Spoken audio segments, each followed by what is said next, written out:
বন্ধুরা, পুঁই শাকের তরকারি আমরা সবাই খেতে পছন্দ করি। কিন্তু নিরামিষ দিনে একটু অন্যরকমভাবে বানিয়ে দেখো, খেতে ভালো লাগে। মাছের মাথা দিয়ে তো পুঁই শাক খেতে অসাধারণ লাগে, কিন্তু নিরামিষ দিনেও যদি তোমরা এইভাবে একবার পুঁই শাকটা বানাও, সবাই কিন্তু এই পুঁই শাক দিয়ে এক থালা ভাত নিমিষে শেষ করে ফেলবে। যারা পুঁই শাক খেতে পছন্দ করে না তারাও কিন্তু চেয়ে চেয়ে খাবে।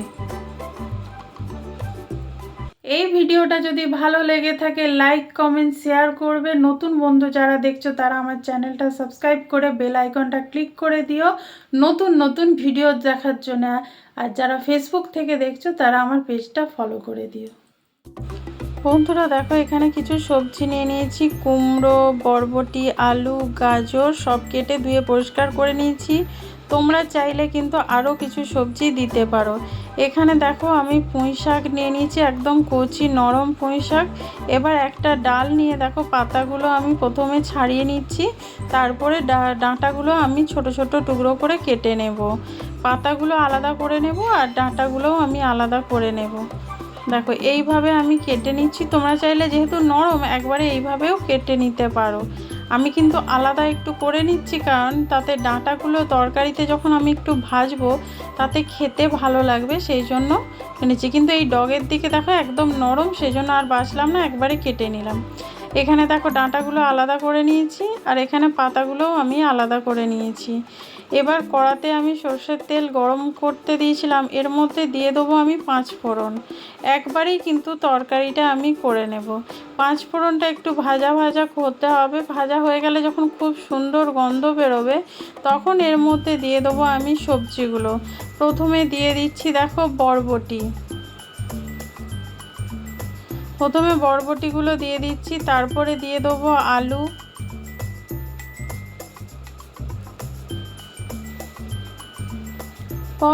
এক একটা সবজি সব দিয়ে আমি ভালো করে ভেজে নেব। এখানে আমার বাড়িতে ঘরে যা ছিল তাই দিয়ে আমি বানাচ্ছি। তোমরা চাইলে এতে আরও অনেক রকম সবজি দিতে পারো, সেটা কিন্তু খেতে আরও ভালো লাগে।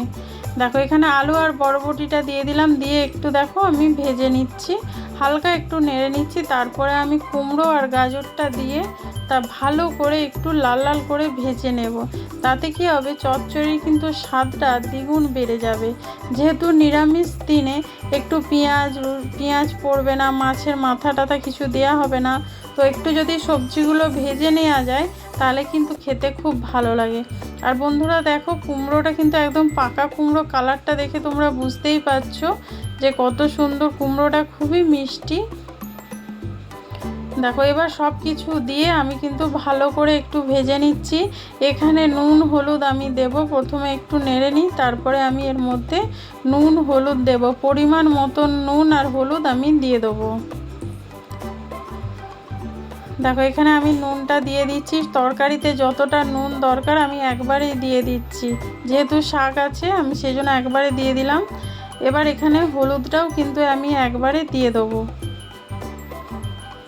এবার নুন আর হলুদটা দিয়ে ভালো করে দেখো একটু আমি মিশিয়ে নিচ্ছি। এখানে কড়াটা নড়ছে বলে একটু শাঁসি দিয়ে আমি ধরে করছি।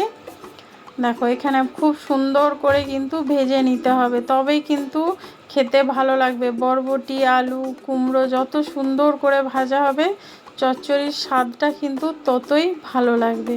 আমরা অনুষ্ঠান বাড়িতে গেলে তো খেয়েই থাকি কোনো চচ্চড়ি, তো বাড়িতেও কিন্তু তোমরা এইভাবে বানিও। নিরামিষ দিনে বা ভোগের কোনো রান্নাতে, পুজোর কোনো ভোগের রান্নায় যদি তোমরা এইভাবে নিরামিষভাবে বানাও, খেতে না খুব ভালো লাগে এই পুঁই শাকের চচ্চড়িটা। দেখো এখানে খুব সুন্দর করে আমার দেখতেই পাচ্ছ ভাজা হয়ে গেছে, কিন্তু আরও একটু ভাজবো। তার আগে দিয়ে দেবো এর মধ্যে গ্রেট করে রাখা আদা। দেখো 1 চামচের মতন আদা আমি এখানে দিয়ে দিলাম। দিয়ে এবার ভালো করে ভাজবো, সবজিও ভাজা হয়ে যাবে আর আদার যে কাঁচা গন্ধটা সেটাও চলে যাবে। আমি সবজির মধ্যে খুব বেশি মশলা অ্যাড করব না, একদম সামান্য ঘরে থাকা মশলা দিয়েই কিন্তু আমি আজকে রান্নাটা করব। দেখো এখানে দেখতেই পেলে আদাটা খুব সুন্দর করে ভাজা হয়ে গেছে। এবার আমি মশলা দিয়ে দিচ্ছি। দিয়ে দিলাম 1 চামচ জিরে গুঁড়ো, তারপরে দিয়ে দেবো অল্প করে একটু লঙ্কার গুঁড়ো। এটা খুব একটা ঝাল হবে না, একটু মিষ্টি মিষ্টি খেতে হবে, সেই জন্য আর আমি লঙ্কার গুঁড়োটা বেশি দিলাম না। এবার দিয়ে দিচ্ছি চিনি। চিনিটা কিন্তু মাস্ট এখানে দিতেই হবে, নাহলে কিন্তু তরকারির একদমই স্বাদ আসবে না। দেখো এখানে চিনিটা দিয়ে খুব ভালো করে এবার আমি মিশিয়ে নিচ্ছি। প্রথমেই মশলাটার সাথে একটু মিশিয়ে নেব। বন্ধুরা এখানে আমি একটু ডাঁটাগুলো আগে থেকে দিতে আমি ভুলে গেছিলাম, তো আমি এই সময় ডাঁটাগুলো দিয়ে দিচ্ছি। পুঁই শাকের তরকারি মানে পুঁই শাকের যে ডাঁটাগুলো, এখন দিলেও কোনো অসুবিধা নেই, যেহেতু শাকটা খুব নরম, ডাঁটাগুলোও খুব নরম, সেই জন্য আমি এই সময় দিয়ে দিচ্ছি। দেখো ডাঁটাগুলো একদম নরম, কচি ডাঁটা, দেখতেই পাচ্ছ। তো সবজির সাথে একটু মশলার সাথে আমি একটু ভালো করে কষিয়ে নেব। তোমরা যখন সবজিগুলো দেবে তখনই কিন্তু ডাঁটাগুলো দিয়ে দেবে, তাতে কি হবে, ভাজা ভাজা হলে ডাঁটাগুলোর স্বাদটা কিন্তু খুব ভালো লাগবে। আর বন্ধুরা এই সময় যে আমি সব মশলা চিনি দিয়ে দিলাম, এই যে যখন এটা চাপা দিয়ে যে শাক থেকে যেই জলটা বেরোবে, যে ফুটবে, পুরো ডাঁটাগুলোর মধ্যেও না এই যে চিনি বা নুন ঝাল যা কিছু খুব ভালোভাবে ঢুকে যাবে। তাতে কি হবে, ডাঁটাটা যখন তোমরা চিবানো হবে, তখন পুরো স্বাদটাই পাবে তোমরা, খেতে খুব ভালো লাগবে, মিষ্টি মিষ্টি লাগবে এই ডাঁটাগুলো। এবার দিয়ে দিচ্ছি পুঁই শাক। পুঁই শাকের পাতাগুলো তো একদমই নরম, এটা জাস্ট একটু দিয়ে চাপা দিয়ে দিলেই সঙ্গে সঙ্গে নরম একদম হয়ে যাবে। আর মানে শাক থেকে যেই জলটা বেরোবে তাতেই কিন্তু তোমার সব রান্নাটা হয়ে যাবে। এবার চাপা দিয়ে দিচ্ছি যাতে পাতাগুলো একটু নরম হয়ে যায়। দেখো একটু পরে আমি খুলে দেখাচ্ছি। দেখো পাতাগুলো একদম নরম হয়ে গেছিলো, দেখতেই পাচ্ছ পুরো ভর্তি হয়ে গেছিলো। তো দেখো এখনই আমি একটু খুলে এবার নেড়ে দিচ্ছি। দেখো শাক থেকে অলরেডি কিন্তু জল ছাড়া শুরু করে দিয়েছে।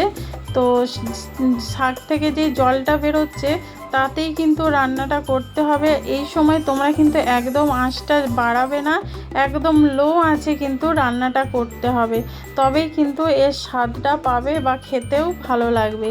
যে জলটা বেরোবে সেই চাপা দিয়ে দিয়ে রান্নাটা করতে হবে, তাতে ডাঁটা সব সবজি কিন্তু খুব সুন্দরভাবে সেদ্ধ হয়ে যাবে। যেহেতু টাটকা সবজি, এ থেকে অনেকটাই পরিমাণ কিন্তু জলটা বেরোবে।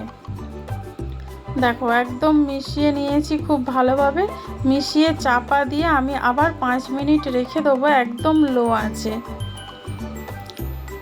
দেখো 5 মিনিট পর তোমাদেরকে দেখাচ্ছি। দেখো এখনও কিন্তু জল আছে, দেখতেই পাচ্ছ, তার মানে কতটা পরিমাণ জল বেরিয়েছিল। আর যদি তোমরা শাক যখন রান্না করবে যদি জল না বেরোয়, তাহলে অল্প করে একটু গরম জল দিয়ে দেবে, ঠান্ডা জল ব্যবহার করবে না, গরম জল দিয়ে দেবে, তাতে কিন্তু সবজির স্বাদটা খুব ভালো থাকবে। দেখো সব সবজি কিন্তু গলে গেছে, দেখতেই পাচ্ছ খুব সুন্দর হয়ে গেছে, একদম মাখো মাখো। প্রথমে কিন্তু এক কড়া সবজি লাগছিল, দেখো এখন সেদ্ধ হয়ে সব একদম মাখো মাখো হয়ে গেছে। এবার জলটা শুকনো করে নামিয়ে নিলেই রেডি। তাহলে বন্ধুরা আজকের ভিডিওটা যদি ভালো লেগে থাকে, লাইক কমেন্ট শেয়ার অবশ্যই করো। আর যারা নতুন বন্ধু আমার চ্যানেলে, তারা কিন্তু চ্যানেলটা সাবস্ক্রাইব করে বেল আইকনটা ক্লিক করে দিও নতুন নতুন ভিডিও দেখার জন্যে। যারা ফেসবুক থেকে দেখছো তারা আমার পেজটা ফলো করে দিও। কালকে আবার দেখা হবে নতুন ভিডিওতে। আর আমার ভিডিওটা কেমন লাগছে প্লিজ কমেন্ট করে জানাতে কিন্তু ভুলো না।